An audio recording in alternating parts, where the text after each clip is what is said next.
जिल्ह्याची खबरबात या बातमीपत्राचे प्रायोजक आहेत Mac care super speciality hospital Ahmednagar.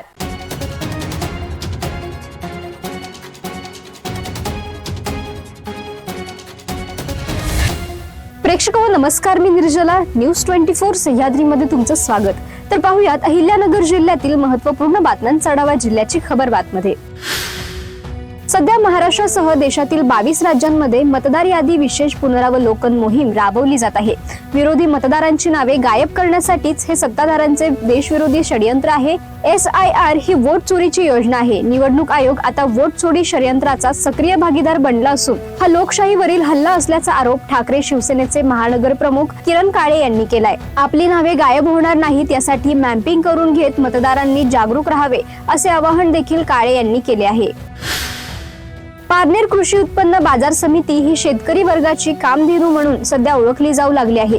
Parner बाजार समितीच्या माध्यमातून शेतकऱ्यांच्या पिकाला योग्य व दर्जेदार भाव मिळत आहे। येणाऱ्या काळात खासदार निलेश लंके यांच्या मार्गदर्शनाखाली नवनिर्वाचित सभापती गंगाराम बेलकर व उपसभापती संदीप सालके हे बाजार समितीच्या माध्यमातून शेतकरी वर्गाला न्याय देतील असा विश्वास राष्ट्रवादी काँग्रेस पार्टीचे नेते दीपक लंके यांनी व्यक्त केलाय। खासदार निलेश लंके यांच्या मार्गदर्शनाखाली पारनेर कृषी उत्पन्न बाजार समितीच्या नवनिर्वाचित सभापती म्हणून गंगाराम बेलकर व उपसभापती म्हणून संदीप सालके यांची दिनांक 11 एप्रिल रोजी निवड करण्यात आली। या निवडीनंतर पदग्रहण समारंभ सोमवारी दिनांक 20 एप्रिल रोजी राष्ट्रवादीचे नेते दीपक लंके यांच्या प्रमुख उपस्थितीत पारनेर बाजार समितीच्या सभागृहामध्ये संपन्न झाला।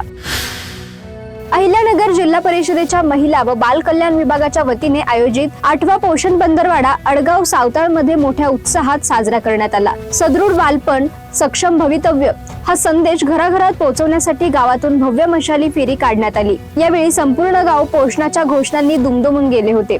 या पंधरवाड्याचे मुख्य उद्दिष्ट बालकांच्या जीवनातील पहिल्या 6 वर्षातील मेंदू विकास हे आहे। या निमित्ताने आयोजित उपक्रमात माता बालक पोषक खेळ आणि संवादात्मक सत्रांच्या माध्यमातून पालकांना मार्गदर्शन करण्यात आलं।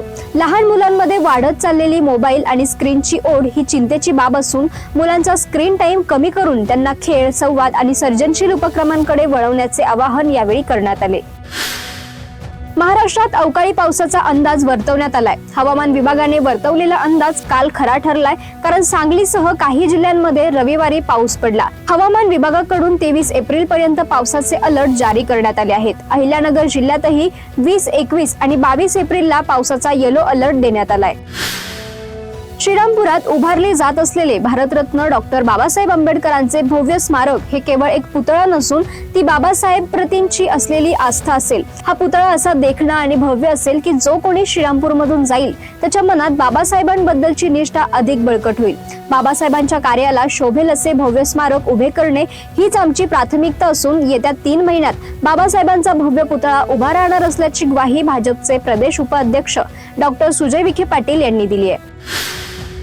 जिल्ह्याची खबरबातमध्ये घेऊयात एक छोटीशी विश्रांती। कॉंग्रॅच्युलेशन्स वहिनी, बाळ झाल्याबद्दल। पण मी ऐकलंय डिलिव्हरी फार क्रिटिकल होती। आता ठीक आहे ना सगळं? अगं होता थोडा प्रॉब्लेम, पण स्त्रियांच्या आरोग्याची संपूर्ण काळजी घेणारं मातृसेवा होतं ना साथीला। सगळं सुरळीत झालं। किशोर वयापासून ते रजोनिवृत्तीपर्यंत स्त्रीच्या आरोग्याची संपूर्ण काळजी घेणारं अहमदनगर मधील पहिलं स्त्री रुग्णालय Matruseva women's hospital obstetric ICU। किशोरवयीन आणि विवाहपूर्व समुपदेशन, गरोदर माता तपासणी आणि प्रसूती, पहिल्या सिझेरियन नंतर नॉर्मल डिलिव्हरीची सोय। मातृसेवा विमेन्स हॉस्पिटल, सक्कर चौक, नवीन टिळक रोड, अहमदनगर। फोन 9850 20 0017। विश्रांतीनंतर तुमचं पुन्हा एकदा स्वागत। पाहूयात पुढील बातम्या। स्वयंरोजगाराचे आमिष दाखवून गरीब महिलांच्या तोंडाचा घास पळवल्याचा प्रकार कर्जतमध्ये घडलाय। कर्जत तालुक्यातील तब्बल 439 बचत गटातील महिलांची 4,82,900 रुपयांची फसवणूक झाल्याचा धक्कादायक प्रकार समोर आलाय। शिलाई मशीन योजनेच्या नावाखाली प्रत्येकीकडून 1,100 रुपये वकळण्यात आले। या प्रकरणी पंचायत समितीच्या CRP सरोज सुभाष तुषार यांनी थेट कर्जत पोलीस ठाण्यात धाव घेत लेखी तक्रार दाखल केली आहे। शासनाच्या आरोग्यविषयक विविध योजनांमधून मदत न मिळालेल्या पात्र व गरजू रुग्णांसाठी मुख्यमंत्री वैद्यकीय सहाय्य निधी हा महत्त्वाचा आधार ठरत आहे। या आर्थिक वर्षात अहिल्यानगर जिल्ह्यातील 3,844 रुग्णांना सुमारे 31 कोटी 19 लाख रुपयांची वैद्यकीय मदत वितरित करण्यात आली। मुख्यमंत्री देवेंद्र फडणवीस यांच्या दूरदृष्टीतून जिल्हा कक्षाची स्थापना, कागदविरहित कर्ज प्रक्रिया आणि अर्जाच्या तातडीने निटपारा यांसारखे सकारात्मक बदल करण्यात आले आहेत। राष्ट्रवादी काँग्रेसचे प्रवक्ते विकास लवांडे यांनी एका पत्रकार परिषदेत वारकरी संप्रदायातील संत महंतांविषयी कथित आक्षेपार्ह व अवमानकारक वक्तव्य केल्याचा आरोप करत त्यांच्या विरोधात तात्काळ गुन्हा दाखल करण्याची मागणी पाथर्डी वारकरी संप्रदाय व हिंदुत्ववादी संघटनांच्या वतीने करण्यात आली आहे. पाथर्डी तालुक्यातील मढी येथील सेवानिवृत्त कृषी अधिकाऱ्यांची बांधकामासाठी लागणारे साहित्य कमी दरात उपलब्ध करून देण्याच्या आमिषाने तब्बल 3,33,000 रुपयांची फसवणूक झाल्याची घटना उघडकीस आली आहे. या प्रकरणी पाथर्डी पोलीस ठाण्यात संबंधित संशयित आरोपींविरुद्ध गुन्हा दाखल करण्यात आला असून पुढील तपास सुरू आहे.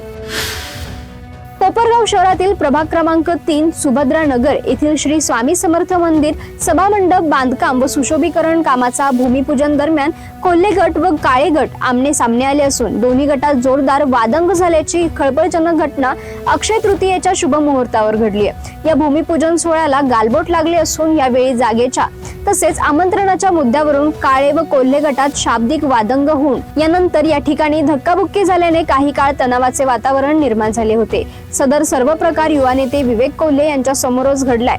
गेल्या अनेक दिवसांपासून शहरातील विविध ठिकाणी विकास कामांचे भूमिपूजन होत असून काळे व कोल्हे गटात शाब्दिक शीतयुद्ध सुरू होते. मात्र आज याचे रूपांतर धक्काबुक्कीत झाल्याचं पाहावयास मिळालंय. जिल्ह्याची खबरबात मध्ये आपण इथेच थांबतोय. मात्र तुम्ही पाहत राहा न्यूज 24 सह्याद्री.